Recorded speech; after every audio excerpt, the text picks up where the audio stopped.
And now we are going to have another speaker online, and she's Inna Vladimirovna Osetrova with a very interesting topic of digital slavery from Chinese social credit system to American mass surveillance. Welcome and prepare questions. Hello, everyone. Just technical checkup. Everyone can hear and see me. Yeah. Can someone correspond? Perfect. Well, greetings, everyone. This is my great pleasure to greet every one of you all the way from Washington, D.C. Well, ahoy to the Czech Republic and every one of you here. Sadly, I couldn't join you all in person for this wonderful academic and technical exchange. However, allow me to send my words of gratitude to Camila Tran for finding me through my publications and research and for reaching me out with a very kind invitation to join here as a speaker, as well as everyone who made this forum possible. Thank you for the opportunity to share the bits of pieces on my research on such a indeed critical topic of the present day, which is our privacy and freedoms in the digital world. This presentation combines ideas from several of my studies that I did through my academic journey in the United States. A little update. I walked at my graduation ceremony just 2 weeks ago and received my BA in political science and economics. I always remember to hold interest in exploring unconventional correlations of events and phenomena that happen within our communities, countries, as well as on the level of international politics. Looking at how technology and its precision are advancing, safeguarding personal information, such as knowing where it goes, where it's kept, and who can access it, becomes highly critical and fundamental in a sense how we, as citizens of the world, interact with those who watch us from the other side of the monitor. Those who can make critical decisions and make critical decisions for the future of our nations, who decide our friendships and shape the world where our kids will be born. Today, we'll look at digital slavery through the prism of Chinese social credit system and American mass surveillance. How private is our privacy? We'll discuss the technology, the mechanisms of implementations, ethics, as well as the legislation to address this complex topic. Now, before I begin, here's the QR code that will get you to my published research that I did back in 2018. So, social credit system. The biggest catch about social credit system is that it's not about financial system. Yes, people certainly do compare it to the credit score that you earned within a bank. However, a certain score that limits your freedom of travel, access to healthcare, and even the ability to send your child to a good school, it easily stops being just about finances, right? The system of social credit is built on the model that tracks your activity and analyzes your behavior, not only as a user within a specific app, but also outside of it. This can range from behaviors in public, such as jaywalking, smoking in the non-smoking areas, or biking in the correct spot, or even to interactions with people of lower ratings. Your purchasing habits can influence your scores based on what the local authorities determined a beneficial consumption pattern. In turn, participation in community services, providing charity can boost up that social score. However, among many implications that the system gives, the main one is the creation of social stratification. And I promise we'll come back to it later in the presentation. So, Inna, sorry, Inna. We still see the first slide, so like you need to probably change the picture so we follow you. Oh yes, I was doing this, and you couldn't see on your end. Yeah, we still see the first one. Oh, I apologize greatly. It's okay. Okay. Okay, now, how about now? Now it's good. Now it's changed surveillance impact. Technical team, come on. Sorry, so the previous slide on social credit, the QR code would lead you guys to the published paper that I did years ago when I first came to the United States as a student. That was this slide. Now we're on the slide of surveillance impact. So, everyone can see? Just making sure as we go Yep, along. all good. Perfect. Times, times and technology have changed drastically since the time, again, I mentioned 2018, I first did this research on social credit system. So integration of artificial intelligence, facial recognition system, emotion analysis, body temperature monitoring. Presently, China holds more than half of the world's advanced surveillance cameras, which means that statistically, it's one camera that oversees 3 citizens. The autonomy of private companies in China is increasingly at risk as the Chinese Communist Party reinforces the establishment and affiliation of party within businesses. On the right, you can see interesting numbers that highlight politicization of businesses, which puts data privacy, user privacy under big question. Data collection, storage, transfer, it's a critical universal concern as there's simply not enough cybersecurity protocols and appropriate legislation to go about it. The companies below represent financial services, social media, dating website, bicycle rentals. All in all, information that is collected from all these services holds a range wide enough to establish an entity mighty than the traditional Ministry of Internal Affairs. And imagine, all this information is concentrated in the hands of government. Now we shift into the discussion integral to the fields of political science and political management, the role of government, its weight and its influence on society.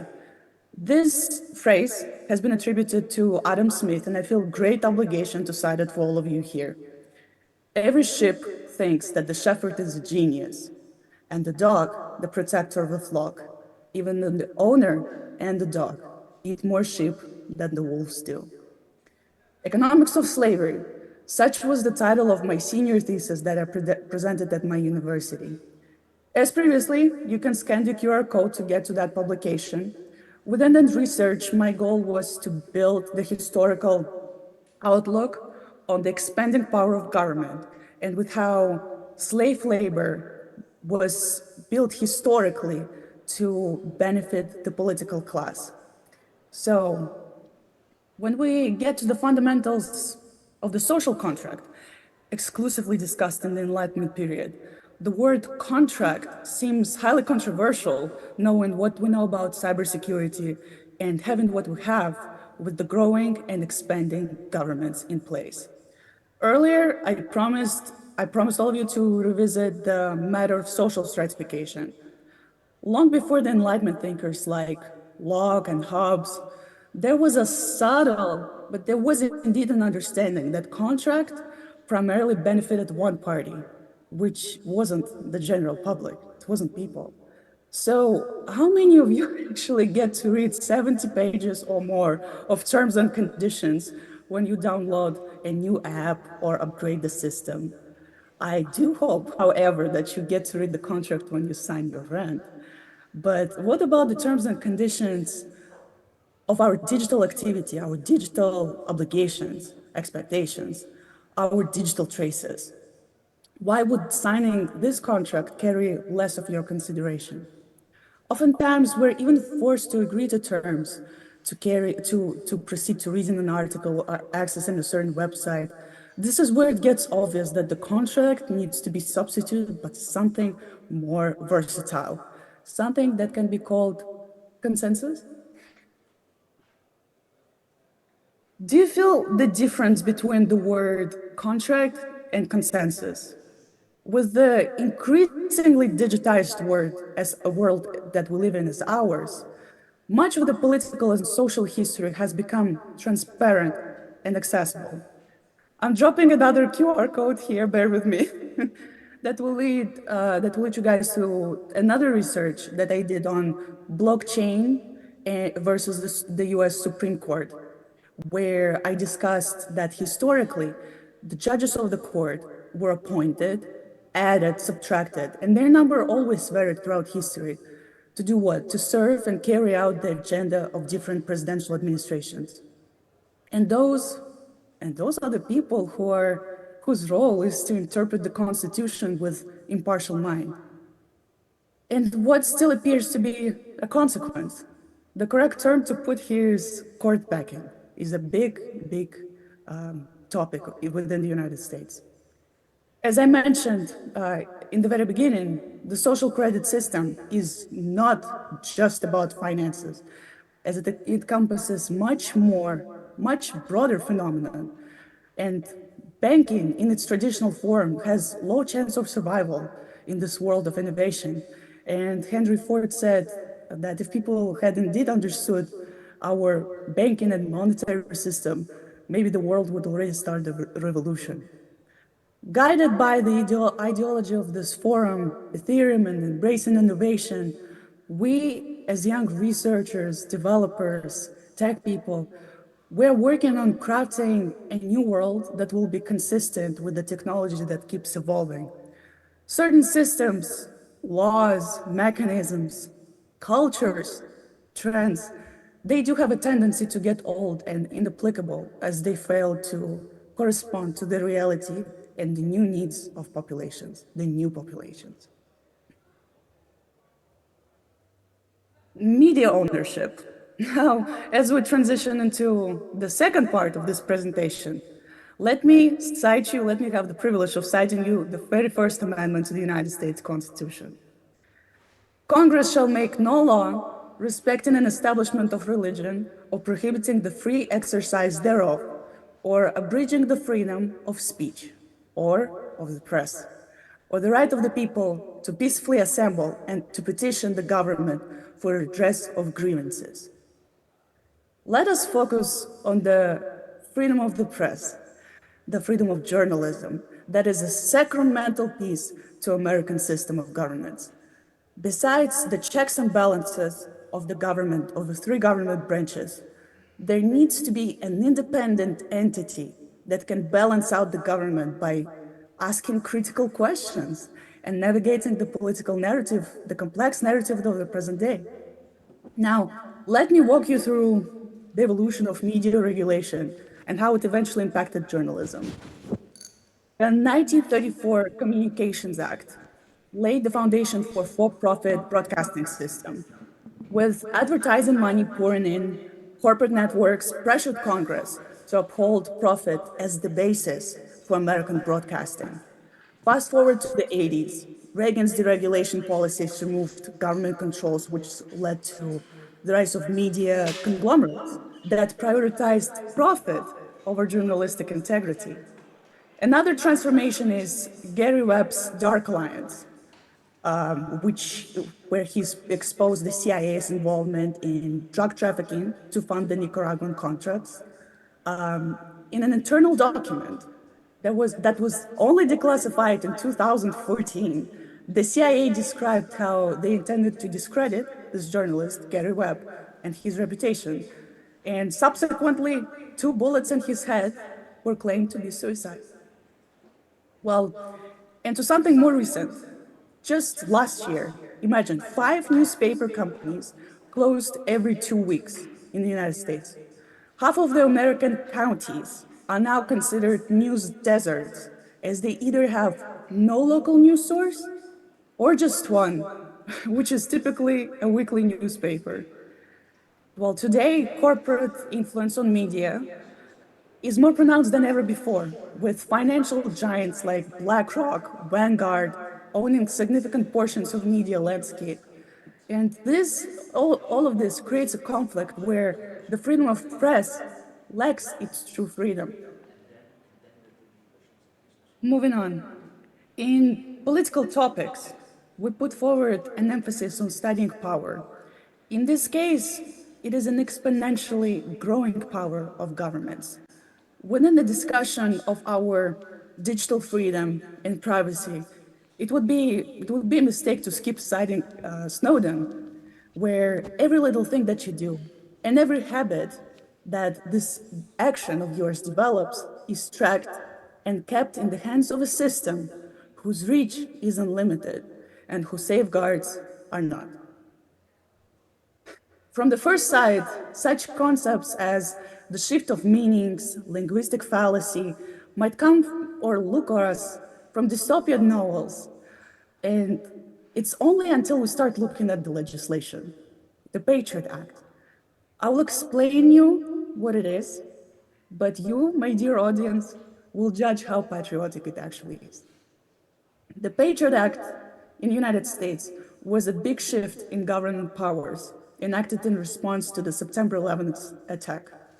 The act expanded their surveillance capabilities of the state, allowing for greater monitoring of phone calls, emails, financial transactions, as well as the information that is gathered and bounced back and forth amongst the intelligence agencies. The broad powers granted under the Patriot Act is mass spying, which ultimately undermines the trust in the once signed social contract. I must warn you that out of 100 US senators, there was only one senator that voted against this act. It's a Democrat senator from Wisconsin. His name is Russ Feingold. Just one. Well, in expanding here more, the authorization for use of military force, the so-called AUMFs, expanded the government even more, by allowing the executive branch, which is the president, to engage in military actions without the need for prior congressional approval. Historically, the 2001 AUMF that was also passed in response to 9/11 attacks, it was followed by the 2002 AUMF that authorized the military intervention in Iraq. These AUMFs, two of them, have been used to justify various military campaigns in regions, many regions, throughout many years. And oftentimes they went beyond their original intent. So I know we're limited on time, which is why I would like to leave my contact information here in case you have a longer question. I promise to answer in a timely manner to everyone. So, and I would like to end my presentation with the following words. To abandon facts is to abandon freedom. We live in a fragile world that needs our attention and collective effort to maintain our liberties and protect our privacy.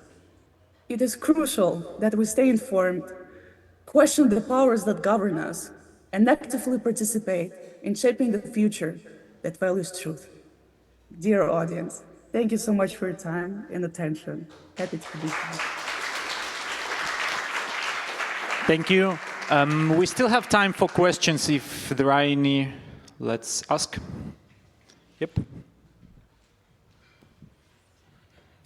Hi, thank you for the presentation. The US is, to put it bluntly, going in a bad direction and seems to be worse and worse. Has anyone researched other countries that might be a safe haven for people who want to use more privacy technologies or who want to just be less observed and tracked? So it's interesting, and I just recently graduated with my political science and economics degree. So I would say a lot of things that are being studied, especially when we get to the question of governments, power, and political influence, there's a great tendency to look upon the role of the United States, because essentially United States, with all its power, which is not just militaristic, which is not just cultural, it's a big power, and it has influence across all branches of whatever you can think about. So United States is setting trends, big trends on how I would say the democratic world that holds on to this constitution, and in fact, brilliant ideas that were written in the constitution by the founding fathers. And interestingly enough, with such an unfolding, events in the digital world, it's very interesting to see how this old world with great ideas of the constitution, of principle of human dignity, of privacy, and essentially of establishing the government that is against tyrannical rule, because this is how the United States got to become the United States, essentially, after its independence. So looking at other countries where maybe implementing the system would be more efficient in terms of how private everything is, the exchange of information, and how people indeed have this autonomy, would not necessarily correspond to the bigger countries, or would not correspond well to the country that is setting global trends, the United States. It's a very delicate question. So and after living in the United States for many years, this country holds a lot of bureaucratic processes.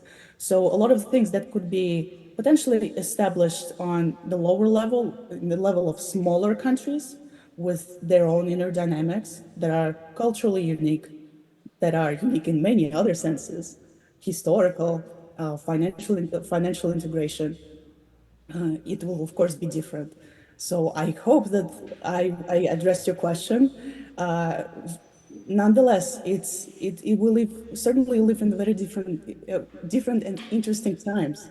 It's definitely a fun time to be around these days. Thank you. Thank you. Some more questions? In your personal and professional opinion, considering with how things have been and for how long they have been, do you see this ever changing? Ever changing in the future, in what way? In the future, in the future. Just even if we look at historical outlook of events, a lot of things have changed. One of the it was the second research that I mentioned in this presentation, economics of slavery. Even if we look at the subject of slavery, certainly slavery in the current day is not what it used to be back centuries ago. However, slavery now exists in a different form, and which is within this presentation, I described you a different form of slavery, which is digital slavery. So it is certainly tendencies or their skeleton of such tendencies. They do stay in place. However, as our economies develop, as our cultures get more integrated, get revolutionized, people go and conquer new lands, people move, people travel, people learn new languages, and get together to create something new, which is what we're doing in this forum, correct? So certainly things are not staying permanent. However, we can see tendencies that can transcend time. And this is our responsibility to adopt technology to serve us not through tyrannical means, but as something that can benefit us in the future collectively and can serve the cause of human rights, human dignity, and liberation. Yeah. Thank you. Thank you. More questions? Yep. Yes, hi, Ina. I have a remark, really more than a question, but so first of all, this quote you have about every sheep thinks the shepherd is a genius is probably not from Adam Smith. So the second thing is this quote that you have there by Henry Ford.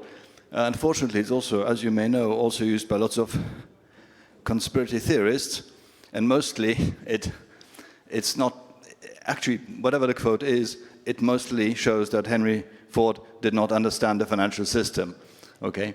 So you're addressing a very, important question, right? You're working on important stuff. You're a researcher, so I think you have to be careful to not, open yourself up for criticism for little things like that, right? That's just a little remark. I mean, anyway, what do you think? Yeah. Thank you. I love remarks. So, in terms of the Adam Smith, so even though we don't have direct access to many of his quotes, they have been this specific quote has been attributed to his teachings. He used to have students, and this is something that we get, well, historically is being traced down and gets into history. So I know exactly what you mean by this conspirologists and people who sort of challenge the modern research phenomena. However, when I was writing about getting back to this research on economics of slavery, so within the perception of this country, of the United States, it's slavery as a subject matter, as political subject, is considered in a very different way. So if you travel elsewhere, if you learn the history of, for example, the Caribbean region, or various European countries that were also subject to a lot of practices, of tyrannical rule, of essentially slavery, we can see that slavery does not have a certain color. It does not have religion. It, in fact, is very, very universal tool to gaining control. And there are indeed some pieces of research online that say that someone denies numbers, someone denies this, but however, as researchers, as people who sort of compare global phenomenon, we need to see this big zoomed out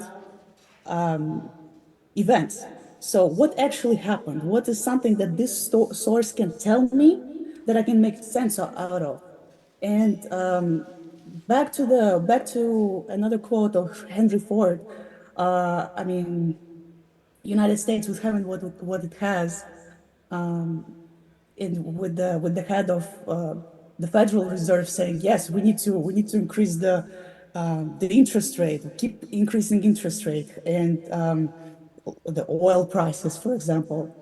A lot of things could be built very, very differently. And certainly the quality of life and the elevation of human capital can be considered through very, very different economic means, economic tools that can be set in place to essentially establish a lot of good things that would benefit people. However, given the narrative of the political landscape, very intensified political theater, we need to understand that priorities is something that citizens, in my opinion, don't really have much control, much power of in determining. So this is my remark. Thank you. Thank you. That's probably a wrap. So let's give a round of applause to Inna, and we'll continue soon. Thank you. Thank you very much. Thank you so much. Bye.